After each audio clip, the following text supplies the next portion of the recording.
चित्तौड़ का किला उस सुबह असामान्य रूप से शांत था। ऊंची प्राचीरों के पीछे धुएं के बादल और रणभेरियों की दूर की आवाजें आने वाले संकट का संकेत दे रही थीं। किले के भीतर हर चेहरा गंभीर था। राजपूत वीर रणभूमि में उतर चुके थे और स्त्रियां महलों के आंगनों में एक दूसरे का हाथ थामे मौन खड़ी थीं।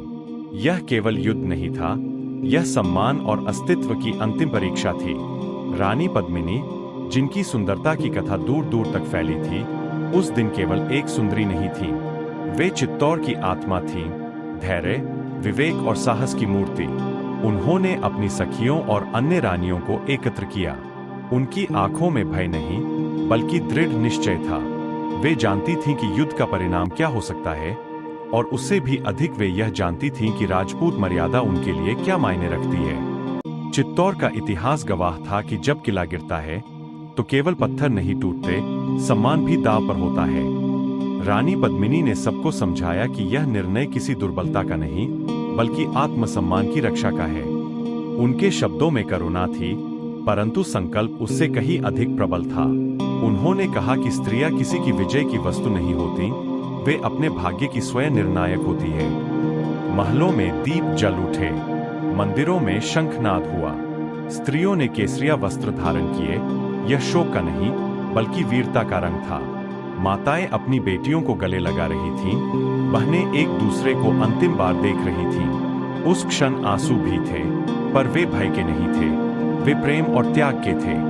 रानी पद्मिनी सबसे आगे थीं। उन्होंने सबको धैर्य बंधाया, प्रार्थना करवाई और मन को स्थिर किया। यह निर्णय अचानक नहीं था, यह पीढ़ियों से चले आ रहे विश्वास और स्वाभिमान का परिणाम था। उन्होंने अपने राज्य, अपने पति और अपने लोगों के सम्मान को अपने जीवन से ऊपर रखा। किले के बाहर युद्ध अपने चरम पर था। भीतर स्त्रियां एक दूसरे का सहारा बनकर खड़ी थीं। इतिहास इसे जौहर कहता है। जौहर प्रथा मध्यकाल में भारतीय, विशेषकर राजपूत महिलाओं द्वारा अपनाई गई एक आत्म बलिदान परंपरा थी, जिसमें युद्ध में हार निश्चित होने पर वे शत्रु के हाथों अपमान से बचने के लिए सामूहिक रूप से जलती हुई अग्नि, जौहर कुंड में कूद जाती थीं। यह सम्मान और स्त्रीत्व की रक्षा हेतु किया गया आत्मदाह था, जो अक्सर पुरुषों द्वारा केसरिया, वीरगति प्राप्त करने के लिए अंतिम युद्ध के साथ होता था। पर लोक कथाओं में यह साहस, एकता और आत्मसम्मान की अमर गाथा बन गया।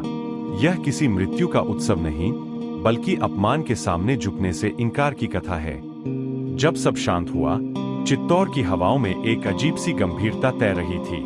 किला भले ही पत्थरों का था, पर उसकी आत्मा उन स्त्रियों के निर्णय से अडिग हो गई। रानी पद्मिनी का नाम केवल सुंदरता से नहीं, बल्कि उनके अदम्य साहस से इतिहास में अंकित हुआ। समय बीतता गया, पीढ़ियां बदली, पर चित्तौड़ की प्राचीरें आज भी उस कहानी को फुसफुसाती है कि सम्मान केवल तलवार से नहीं, बल्कि आत्मबल से भी बचाया जाता है। रानी पद्मिनी की कथा हमें यह याद दिलाती है कि कठिनतम परिस्थितियों में भी मनुष्य अपने मूल्यों का चुनाव कर सकता है। यह कहानी किसी एक किले या एक रानी की नहीं है, यह उस विश्वास की है कि स्वाभिमान, एकता और साहस ये ऐसे दीप है जो अंधकार में भी बुझते नहीं।